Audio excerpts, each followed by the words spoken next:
Unti-unti na ngang nakikilala ang young lady mechanic ng Cavite na si Angel sa social media.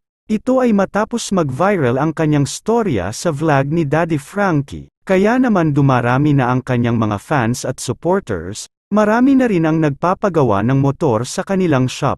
Sa katunayan, mayroon na rin siyang YouTube channel at may mga vlog na rin siya. Mahigit 2 linggo pa lang niya itong ginawa ngunit umabot na ng mahigit 11,000 ang kanyang subscribers. Angel the Lady Mechanic ang napili niyang pangalan ng kanyang YouTube channel. Ang kanyang unang vlog ay umabot na ng mahigit 66,000 views. Ang kanyang content ay patungkol sa kanyang trabaho bilang babaeng mekaniko. Isa itong patunay na naging inspirasyon si Angel lalo na sa mga kabataan dahil bukod sa ganitong trabaho ay masipag rin siya sa kanyang pag-aaral.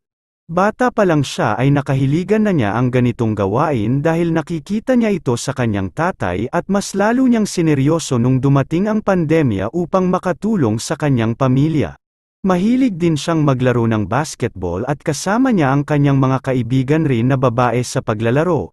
Ngunit paglilinaw niya na siya ay isang dalaga talaga. Sadyang may mga babae talaga na kinahiligan rin ang ganitong laro at pinatunayan ni Angel na kung ano ang kaya ng mga lalaki ay kaya din ng mga babae.